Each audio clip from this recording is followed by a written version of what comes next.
Yeah, we're going to look now at the Sunday games. A couple of big games going on Sunday as well. I mean, we've had, yes, Ireland All Blacks and England Wallabies and Scotland Springboks, but I don't think there's a bigger game this weekend than the Lelos, Georgia. Darragh's pet team, the Lelos, Georgia. Travelling to France, taking on Les Bleus in the Matmut Atlantique in Bordeaux. Yeah. This is going to be going on 2 p.m. local time kickoff on Sunday afternoon. Carl Dixon from the RFU taking the game. Well, actually, is that Damon Murphy? I think Carl Dixon's on the sideline. My mistake, sorry. Yeah. Damon Murphy of Australia taking the game. Carl Dixon and Sam Grove White on the AORs and Ben Whitehouse in as TMO.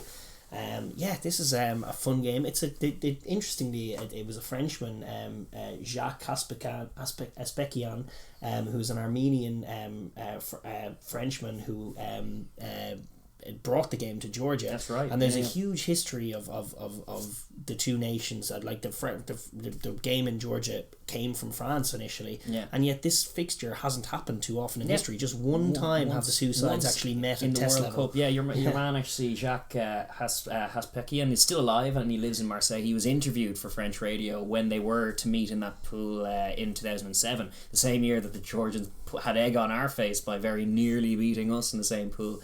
They didn't fare quite so well in their final pool game against France, where they lost, I think it was 64-7, that result. And that is the only time these two sides have met. For such a storied history of introducing the game, and then obviously the massive amount of the amount of players from Georgia, starting with props, but you think of what Gorgodze was doing for years, and now this new crop, this new generation have loads of players starting in the top tours in France. It feels like it's well overdue that these two should meet. And to be honest, really, I would prefer that it were in Tbilisi. That ideally, I think if France were to travel out to Georgia, that would be a better spectacle, like you were saying. Sure. But this isn't actually far from home for a lot of these guys. They are based in France, so this is just a good game that I'm excited to see.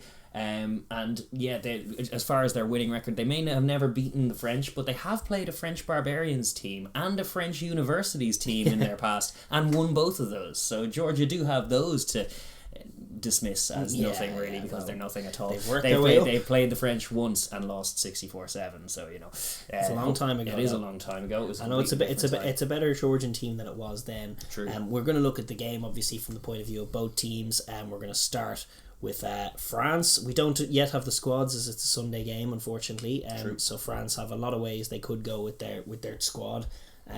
From that point of view, they've a big old squad that they brought to the November internationals, and the lads last week didn't set the world alight. True. I would expect. I mean, it's hard to know what they'll go with, but I would expect maybe Kuyu to come in. They have plenty of different options that they can choose from, and plenty of different decent starting 15s they can do with. Yeah. I don't expect the 2-10s experiment. Yeah, I would think so. Considering you have a kicking fullback who's doing a lot of your 10 heavy lifting anyway, it seems maybe having a hard runner there to partner Fiku, or maybe rest Fiku and do something like they, as you say, loads of stocks. It's not less really about the personnel for France. If you're talking from France's point of view, it's just, can they, like, we know they're the better side on paper. It's tier 1 v tier 2 at the end of the day, but like, can they exert control? Can they manage to be assured in their performance and not be stymied by what is a very physical Georgian side? I certainly wouldn't rest the front rows. I'd stick with Cyril Bay and Mohamed Ouass and Julian Marchand for this one. I think this is going to be a tough physical battle for the French. I wouldn't dismiss Georgia by any stretch if you're a French fan. Well, the French are familiar with the Georgian power because they are the ones who see them more readily. Yeah, indeed, they're so familiar with it. They know of it as an asset in the club context, that they bring them in to be an asset to their sides. But as you say, they have serious work-ons, this French side. There are a lot of hype for not much in the way of results so far. If I'm being honest, have some good results one-off, but no trophies in the cabinet. Results of plays. But exactly what they finished second in tournaments routinely. They fail to finish off games. They lose a series in Australia against a young side despite having the win in the last play of the opening test against Scotland. Brice Dulin didn't kick the ball off the pitch again. Last week, it wasn't a case of not kicking the ball off the pitch, but the Jalibert drop 22 dropout into 7 points converted. I mean, they're a very good side. They have wonderful skills, but they make mistakes that no other team at the top of rugby are making right now, it's costing them. They're like, developing some consistency and solidity in their game is crucial if this side is going to take it to the next they're level. Developing the wrong kind of consistency of errors, which is costing them. They have improved their kicking game, which I would imagine they will go to here just to in the early goings, kind of turn the big Georgian pack and get them trotting backwards. You have useful guys at fullback who can hoof it long, try and make the Georgians run up and down lengths of the pitch, and then off those chaos opportunities, they will be backing themselves to execute whoever's out wide.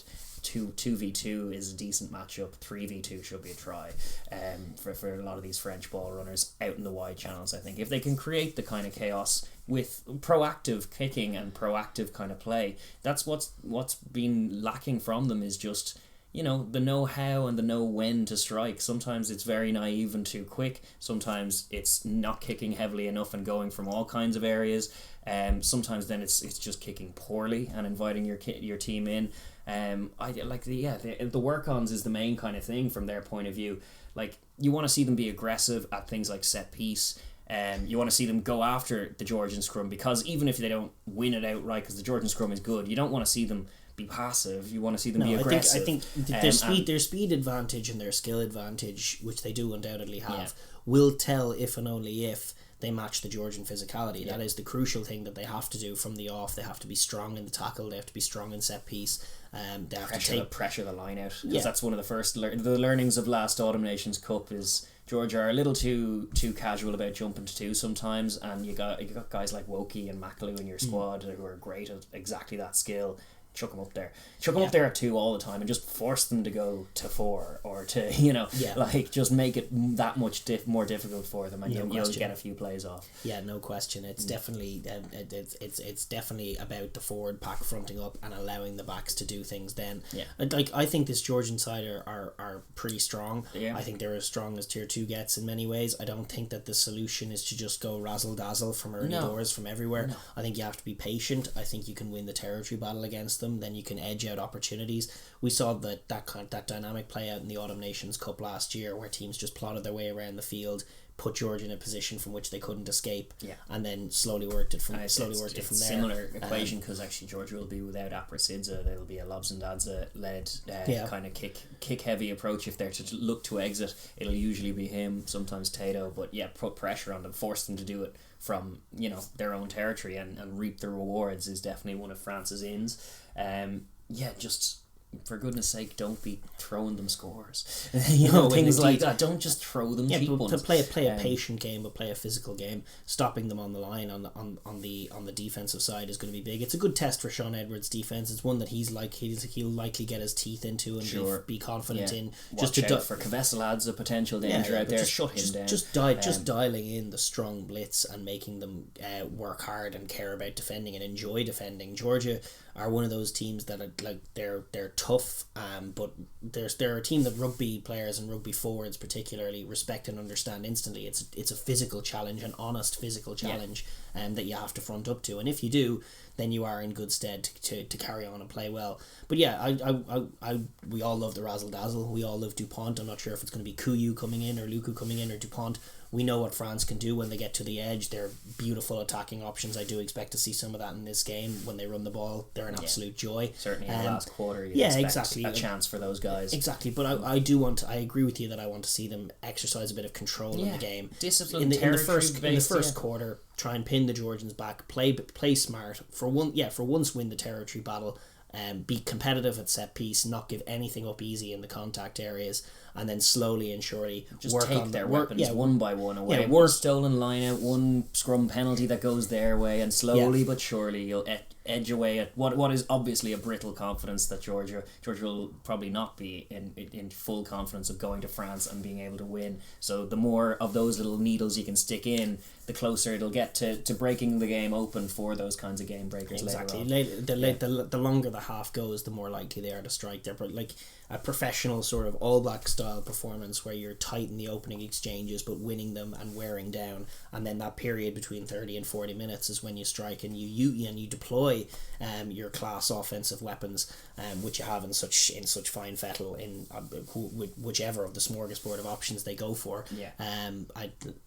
Their offensive play play really writes itself. But it is, if they could come unstuck, if they go from early doors against a physical Georgian defence that is much improving, if they start running it from everywhere, if they think, passes, it's still 1v2, we just throw the ball, like that's when they play themselves the danger. into, they play themselves under Complacent pressure. Exactly, and being silly with or naive or just reckless. And Georgia might punish them for that. There's a lot of talent in this French team. There's a lot of good coaching that's gone on in terms of their defense is really well drilled. They have a solid but unspectacular set piece, to be honest, and a solid but unspectacular kind of kicking game. True. And they have offensive instincts which come to them naturally, led by the wonderful Dupont and the wonderful Gael Ficou and all of these excellent attacking players that they have. But I'm yet to be totally sold that Galtier has them like playing sensible top class rugby, and that's what they're going to need to get to the next level. I think this is a good chance to stepping stone in terms of that. Exert some control and dominance over a game that you should exert control because and dominance over. Even last week they were all over the Pumas in a lot of ways, but they were the better side. They were more threatening. They ultimately found tries, but they never quite controlled the game. They were always a bit frantic. They were always running into trouble on the defensive end, and they didn't often enough, especially from 10, just take control of the game, nudge it in behind, pin them back, get your forwards moving forward, force them to exit, play on the front foot, and then use your deploy your weapons wisely. Proactively on your own terms. That's the way for France. It's a work on week for them. They'll obviously, the result has to be a French win for it to be a success, but there's more to it than that. It's the manner of it that is important. For Georgia, by contrast, performance is important here as well. They'll be forgiven for not getting the win, but if they can show some kind of grit and defiance and physicality enough to upset what is a very well touted, much beloved French side who are gorgeous to watch, it would be nice to see a combative, frustrating Georgian show with some of those back row forwards that we know are so aggressive and so dynamic, getting plays off. Georgia, like this particular campaign for Georgia is as well prepared for a match against a tier 1 side as they may have ever been. Because the boys are all starting in the top couture. They have more players starting in the top division of the French league. It's not just the top couture, they have Pro 2 players as well. They do. They have like a lot of players playing in France, but playing first team footy in the top couture, they have more than they've ever had. They also got the week off last week. They somehow, while Spanish players who are actually playing a game didn't manage to get last week off, the Georgian players did. They are for the most part healthy. They did lose Abprasidze to injury in the build up to this game, but for the most part they're actually very healthy. They have some actual real quality to them, and their team is better balanced than it's ever been. True. They have some serious weapons in the front row. Melakidze, who I hope gets the nod at tight head, is an absolute unit, a proper specimen, dynamic in the loose as well, deceptively so, but a fearsome scrummager. Very much in that Georgian traditional mold. Some of those young under-20s props are really, including Melakidze, are coming into their own now and can, for sure, I think, mix it physically with the big boys. And then obviously, as you referenced, the back row stocks are pretty awesome. It's going to be some combination of Saganadze, Giorgadze, Jalagonia, and Becca Gorgadze, whoever you deploy on the bench. The other on the bench. All good. All kind of top couture starter level players. They're really good. I'm a big fan of all of them. I have no fear of picking any combination of them with the mind of having another one of them on the bench. In particular, Saganadze, who will start at 7, no question in this game, has been an absolute tiger in the top coutures so far this year. He's gone from strength to strength. I think he's a really, really fine player, and I think that they are up to the physical match of the tier 1 sides. I don't think they're going to make it easy for France. I think they're going to make it relentlessly physical. And then the thing that Georgia have added since the Autumn Nations Cup last year is that they have changed their game. They have rounded their game a little more. They play from a little wider. They play from both extremities of the pitch. They play a lot wider. They defend with a lot more energy. Their maul has found in Niniashvili some speed out wide, correct, which is very useful because they were a little, when they met the tier 1 sides in the Autumn Nations Cup, they were a little short of that. And they have the rarest thing of a tier 2 team, which is a starter in a top division in Tato Absendadze at 10, an out half who starts. It used to be Fiji had that, but not anymore. Well, now he's with Perpignan, isn't he? Ben Volavola, but it's a rare enough thing. Tier 2 10 starting in top flight European rugby. Tato looked, when he played earlier in the year in Rugby Europe, much better than he ever has. He's still young. He's still developing. His kicking acumen was excellent. And they definitely where they used to be one dimensional, they used to have the physicality, but they didn't have any speed and they didn't have any kicking game. Yeah. And now they were also less proactive on the defensive side, which was a great frustration because they would carry aggressively and win contacts, but they would soak contacts on the defensive end, and you're looking at the same guy going like, how? Whereas they have been proactive in being a bit more aggressive than that. In Sharakadze and Kvesaladze in the centres, they have some real quality. Sharakadze is a fine defender. He's their captain, and he's getting smarter and he's very physical as well.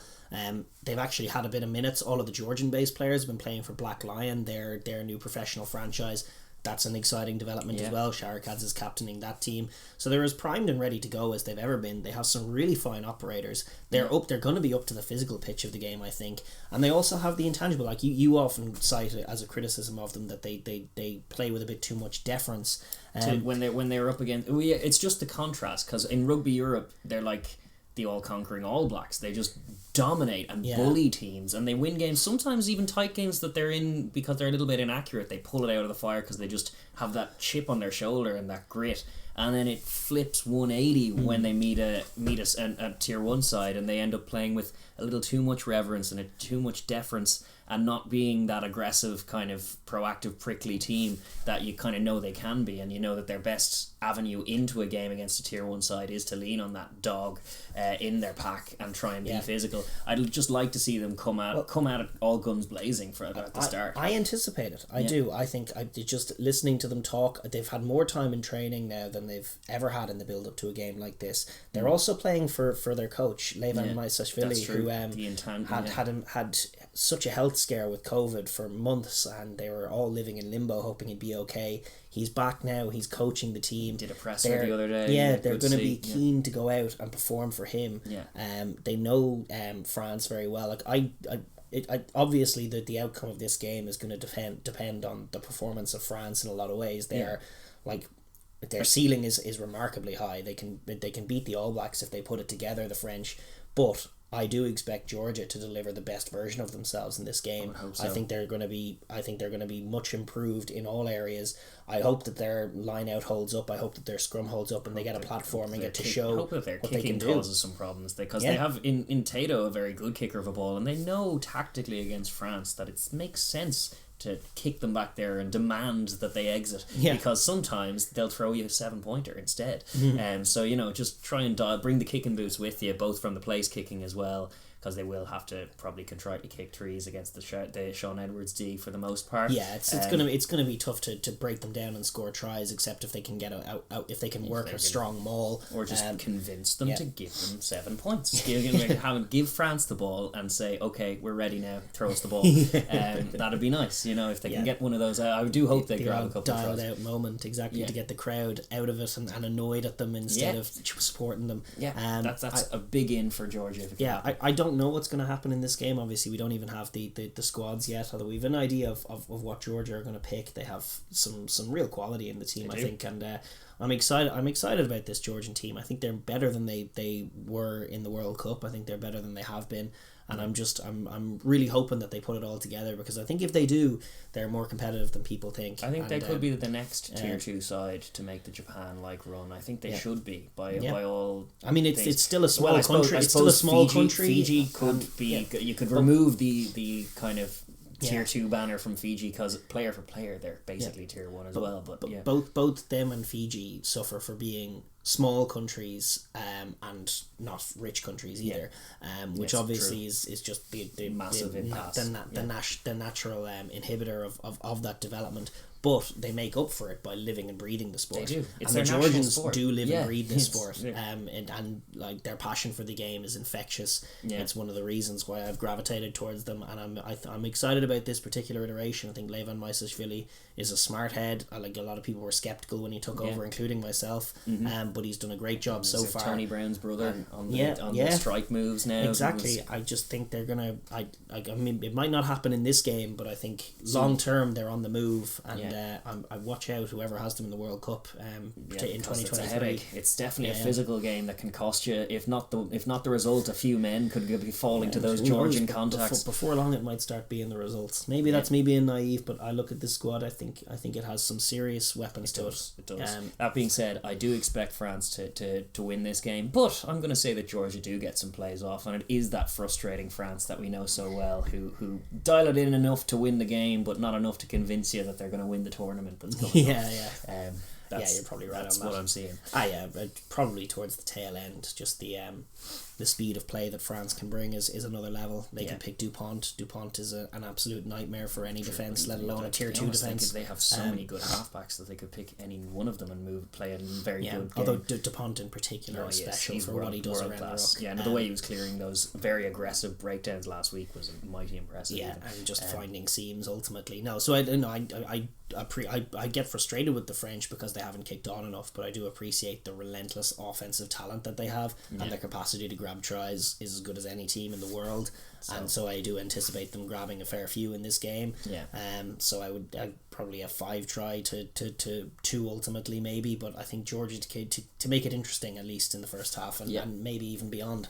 I would second that. Yeah, I think that's probably about right. Maybe even less than 5 tries. If they could hold them to 4 tries or 3, that would be lovely. Frustrate the French. That's got to be a good plan. Let's go. But who you got in this one? Let us know down in the comments below.